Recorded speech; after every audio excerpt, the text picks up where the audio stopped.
All right, guys, so what I'm really trying to get across when I talk about staying grounded is being able to provide a stable base with our lower half that's going to allow us to deliver the barrel where we want it more consistently.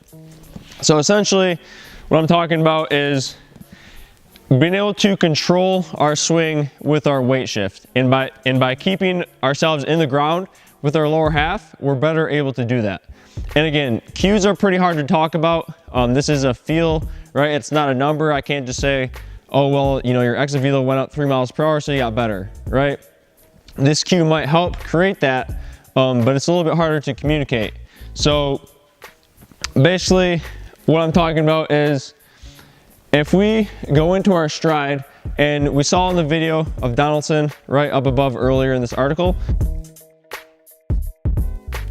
but he starts here, right, and is able to get here, and then he can feel, or you can visibly see him shifting his weight so that he can feel his weight in his heels, in his lower body, and being connected to the ground. I almost think about it as, you know, being able to grip the ground and not being too eager to come up off of it.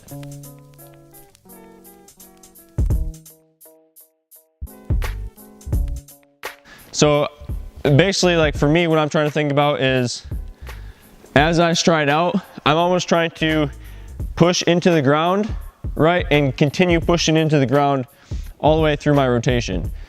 A guy that comes to mind that kind of does this is Nelson Cruz. So with him, what you'll see is he starts here, right, and then he doesn't really rotate until his whole body is rotating. So he's not too eager to come up off that backside, but at the same time, he's not sitting back and spinning, right? He's kind of here, he's able to get forward, and then once he starts rotating, that's what's gonna rotate him off his backside.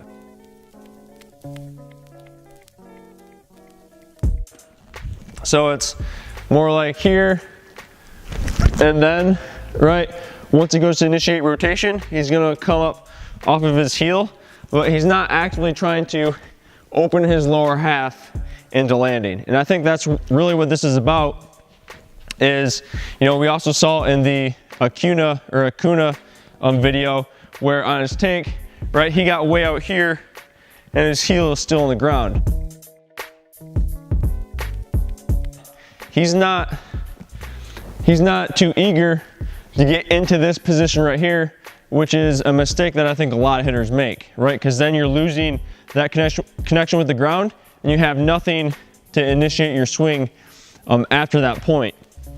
So if we're able to kind of be more patient with that and really feel ourselves still on the ground, right, for a long time, then we're going to be able to stay back, right? Not literally stay back like this, but when I say stay back, it's, you know, I still have something left on this back side that I can then take through and deliver if I happen to have to wait for an off-speed pitch or something like that. So again, really what staying grounded is about is being able to hold our weight back, right? Feel like we're gripping the ground as we stride out, and that doesn't release until we actually start to rotate and go through our swing. So something that can help you feel this is almost trying to push the ground back with that rear foot as you rotate. And I realize that for many hitters, it comes forward a little bit, and that's fine. Like I said, you know, cues aren't reality, right? But cues, we're trying to use cues to create the reality that we want to see.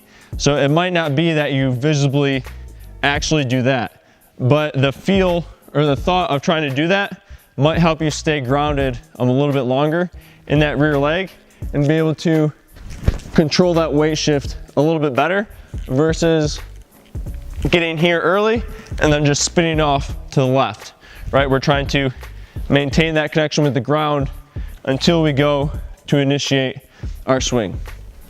Again, this is, you know, a tough thing to communicate. So if you have any questions, comments, definitely hit me up. I can be reached via email at brady@dacbaseball.com. So thanks for taking time to watch this.